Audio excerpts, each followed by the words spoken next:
Hey folks, thank you so much for being here. My name is Ben McCormack. I'm a hugger here at FullStory. A little bit about this talk and a little bit about myself. This talk I originally gave at Elevate Summit back in March, and we wanted to redeliver it to make it available for a wider audience. So thank you all for being here. My background, I was previously the support team manager at Trello, and most recently, as of about 7 or 8 months ago, I'm now a hugger, focusing on support operations here at FullStory. If you want to read more after my talk and kind of do some further reading or watch more videos, you can go to benmccormack.com/elevate. There's some videos in there and some talks and books that can help you go deeper on any of this stuff. So let's jump right in. One of the things I'm going to talk about and focus on today is dopamine, which, and apologies to any neuroscientists are on the call, I'm going to way overgeneralize some of the brain science here, but dopamine is associated, it's a brain chemical that's associated with rewarding or encouraging repeated behavior. So dopamine is released when you achieve your next meal. It tells your brain, hey, go do this thing again. It's good to be fed and have food in your belly. It's associated with that feeling you get when you clear your social media notifications. That's part of the reason there's such a draw to go do it, almost as if the app developers want you to. And you also get a dopamine release when you work through a queue. When you work through a queue of tickets and you're supporting customers, every time you knock one ticket off, you get that feeling of, I helped somebody. This is great. So dopamine's released in that situation. So in all of these situations, you get a reward, not unlike eating a delicious donut. So what's happening is your brain is rewarding you for doing these behaviors because your brain thinks, oh, you should probably do this behavior again. So there's some other activities, just by way of example, which can trigger a dopamine release. Checking items off of a task list, just making that little checkbox, doing the check mark in the checkbox actually triggers a dopamine release, which is why it feels so good to make a checklist and just go through it. Even if you already did the work, just doing the checklist and checking the things off is going to give you a reward. The same thing can be said for dragging a card to the done list in an app like Trello. That physical, that almost physical feeling of dragging something over gives you a dopamine release. And getting to the end of a queue. If you get to inbox 0 in your support queue, you get a major rush. You feel like you accomplished a ton. And hats off to Help Scout for these beautiful, little delightful graphics that they show when you get to inbox 0.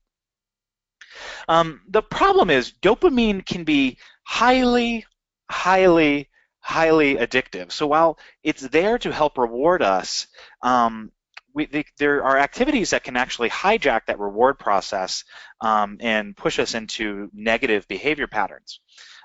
Just like cocaine. Cocaine releases dopamine. It's like totally on the dopamine reward system. So you could say that being addicted to the queue is not unlike being addicted to cocaine. Or social media. Borrowing a line from one of Simon Sinek's talk, he says, if you are an alcoholic, you know that if the first thing you think about when you wake up in the morning is getting a drink, you might be an addict. So if the first thing you think about in the morning is checking your phone for unread notifications, you might be an addict as well. But you can also, with the support queue, you can be addicted, and you can be addicted in a negative way that takes your focus off of the overall customer experience. And just to be clear, it's not just support agents who can be addicted to the queue. Those of us who have been support managers before, who are support managers, we can get addicted to the queue as well, and it usually surfaces in the way that we hire. We focus on the number of tickets per day, the number of tickets per agent that we can handle, and then we look at how many agents are required. We do some basic math, and we make our hiring decisions based on how many people do we need to get through the queue. And not saying we shouldn't do that, but if we overly focus on that, that can be a sign that we are addicted to the queue. So this can be a cautionary sign, because when we are focused too much on the queue, we can end up not focusing on the overall customer experience and all the other areas that we support our customers. So we want to step back, recalibrate ourselves, and think about other ways that we can support our customers. So if I were to ask this audience how many people here have used Trello, we would probably see the vast majority of hands go up. Now, if I were to also ask how many people of you have emailed Trello support, you would see maybe 1 or 2 hands go up, a very small number of hands go up. Trello has a contact rate of 0.1%, which means 1 in 1,000 people who use the app are going to reach out. So this is what that looks like. 1 out of 1,000 people who use the app are contacting support. Now, does this mean that we are not providing support to the 999 people who don't reach out? No, absolutely not. This just means that the product is doing such a good job supporting customers that they don't need to reach out to support. Or in a worst case scenario, maybe the product does such a bad job they don't even bother to reach out to support. But in most cases with good products, the product is doing such a good job, and perhaps with the knowledge base as well, that the customer doesn't have to reach out to support. So let's take one individual example. When somebody reaches out to support, it's a sign that something has failed. Either the product failed, the sales process failed, marketing failed, and they're reaching out, they need help to get over something. And so they're asking us for help. Now, we want to give this individual customer an amazing service experience via the inbox, whether that's email, chat, phone, whatever channel they contacted us through. We want to give them an amazing experience. However, if we only focus on that experience, we risk being addicted to the queue. We risk being so focused on that individual support interaction that we lose sight of the 999 other customers who need our attention. So what we need to do is zoom out on occasion from the individual support interactions and think about all of the different ways that we can support our customers through a broader understanding of their customer experience. So the very first thing that we can think about in support is improving the product. Here's just one possible way to improve the product, which I'm showing by way of a Trello board. You can use any system you want, but you can imagine having a Trello board where you say incoming bugs, and that bug list gets to be very, very long. And this was something that we saw at Trello. Was even internally, we had our own bug list, and we had all the bugs on the left, and we would file bugs, and then a month or two would go by, and one of the developers would go through and go, oh, we're not going to fix this. Is this still an issue? And it just wasn't getting the attention that it needed, which meant we weren't really supporting our customers in the best possible way. So one of the things that support team did was we started setting up a meeting called a weekly triage meeting to help the developers and the QA team and the support all get on the same page about what we should focus on. So just culling the bug list, adding empathy to individual tickets with some data, whether that's Zendesk tickets or links to FullStory sessions that show, how users are tripping up within the app, and present this to product. This work is extremely high leverage work, meaning it has a tremendous ability to do good for the customer, even though it feels like it's just kind of managing, moving stuff around. It can actually do a lot to improve the product. Another way that we can support our customers is by improving the self-service experience that they have. So adding analytics to your knowledge base. So here's a screenshot of the FullStory app after the FullStory has been added to the knowledge base. And some of the, this in particular is showing when did people click contact support on the knowledge base. Perhaps I can go watch those sessions, figure out where my knowledge base can improve. Look for those failed search terms, audit old content that needs to be updated. Improve the discoverability of your content. How often do we add great content to our knowledge base, but then don't measure how often it's getting in front of our customers, in front of our users? And also, if you want to go really increase the level of service in your knowledge base, add some video content that can really take people deep. So focusing on improving self-service is a huge way that we can help support our customers outside of the inbox. And then lastly, we can focus on improving support processes. So this is closer to the inbox. We might look at auditing macros, reducing our response time, adding customer satisfaction surveys so we can find some of the chinks in our armor where some of our responses may fail, and of course building up internal support documentation to help train the team internally. All of this is stuff that we can do to make just a better support process while we are individually supporting customers. So taken together, when we kind of zoom out and look at these three things, improving the product is going to have more leverage and have a greater impact than improving self-service, which is going to have a greater impact than improving support processes. I think this is probably something, when we all zoom out, we all know. The problem is we are often drawn to the queue, so the thing that, when we're living in the queue, the thing that we end up focusing on is over on the right side. We focus on improving support processes. That's what we think about, because that's where we live often, is we live in the queue. So it's harder for us to see that maybe we should think about improving how we report bugs, or maybe we should think about revamping our documentation, because we live in the queue. So we have to be conscious of the fact that we have this addiction, even if it's a slight addiction, that we have this addiction to the queue, so that we can think of the highest leverage, highest impact ways to support our customers.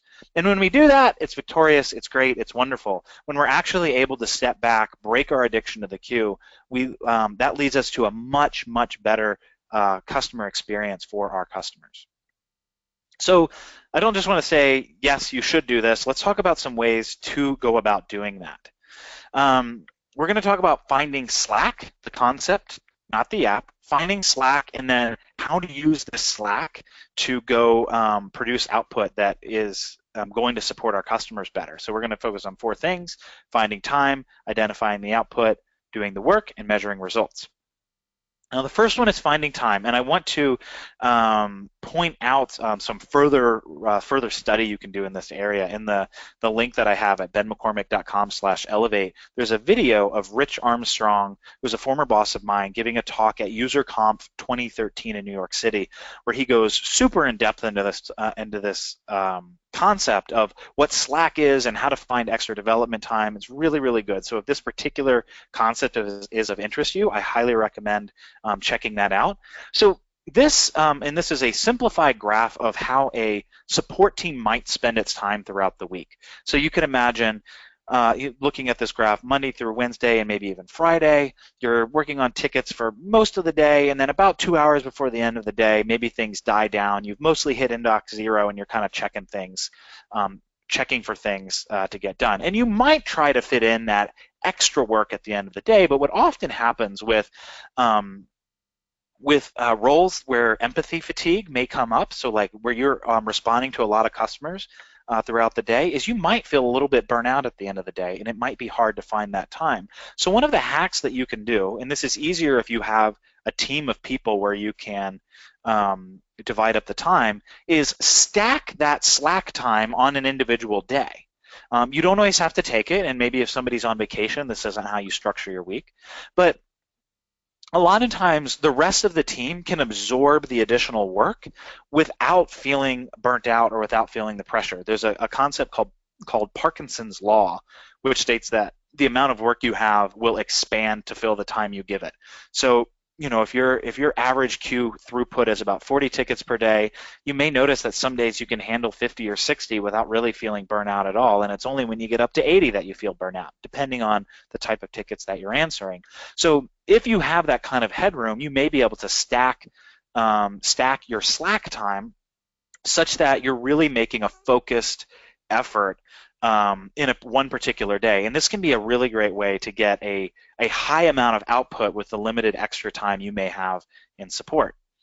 So another thing we want to do, in addition to finding Slack, we want to identify the output. So one way to identify the output is set up objectives and key results. Now, I don't want to make this a big, long conversation about what objectives are and what key results are. There's a good Google Ventures video that goes into this rather in depth, but we can hit some of the highlights. So here are some examples of objectives that you may have. So these are high-level vision type statements. So like if you want to improve outages, you might say slay communications during an outage. You want to stay away from numbers when you're specifying objectives. It almost gives you the feeling that you're going to have when you know that you've achieved it. And then the second part of identifying output is your key results. And these are things that are measurable that when you achieve them, you know that you've achieved your objective. So going back to that top one of status page being slaying communication during the outages, one key result of that might be all status posts are up within 1 minute of an outage.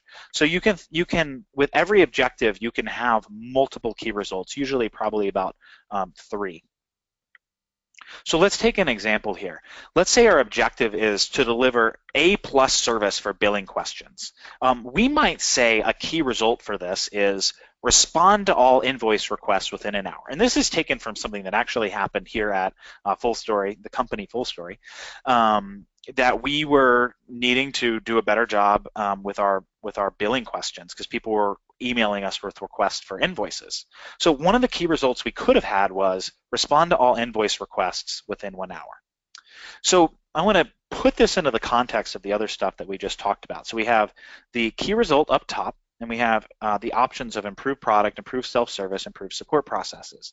So one way that we could achieve this key result is we might set up triggers for invoice requests, improve our internal documentation, really make it to where when these invoice requests come in, we're just on top of it. We get the alerts and we improve our KRs. The thing is if a lot of this comes from being addicted to the queue. So if we're only living in the queue and we only see our influence as focusing on improving support processes, we may lose sight of the best way to respond to all invoice requests within 1 hour, which, as you see, I've added to the left side. We could actually improve the product and convince the dev team to add invoices within the app, and that's ultimately what we did at FullStory. When we realized we wanted to provide a better invoice experience for our customers, we realized that the highest leverage thing that the huggers here at FullStory could do was lay out the data that suggested that we should just finally bite the bullet and present billing information and invoice information within the app. Now, when that happens, all invoice requests are solved within an hour because the customers don't have them anymore. They find it in the app.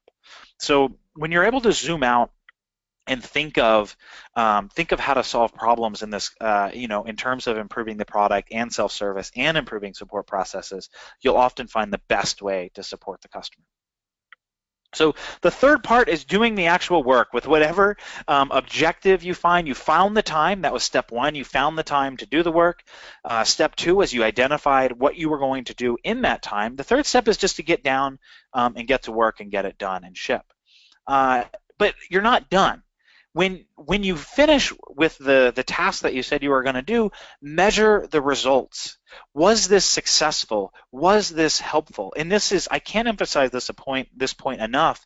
For anybody who's managing support processes or managing a team of support professionals, this is the area where you identify additional output in addition to just hiring based on the queue. If you have additional output that your team is generating that is supporting your customers and you have the data to show it, then this is something you should be building into your hiring model.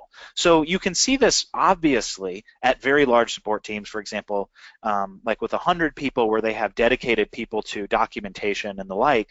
But even on smaller teams, you can start identifying ways that you can use your time that has a very high leverage positive impact without necessarily needing to have an entire individual dedicated to that task.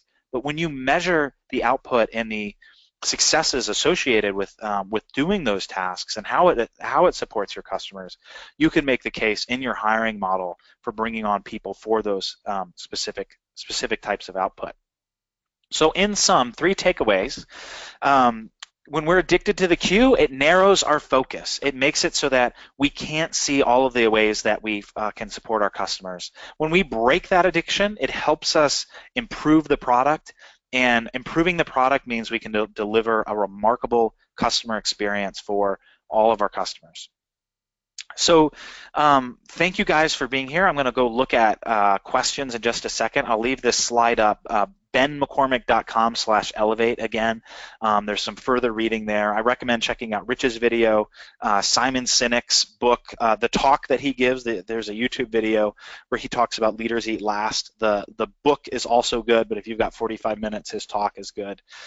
Highly recommend checking some of that stuff out. So I'm going to turn off my screen right now and check to see if we have any questions, and then we'll keep going.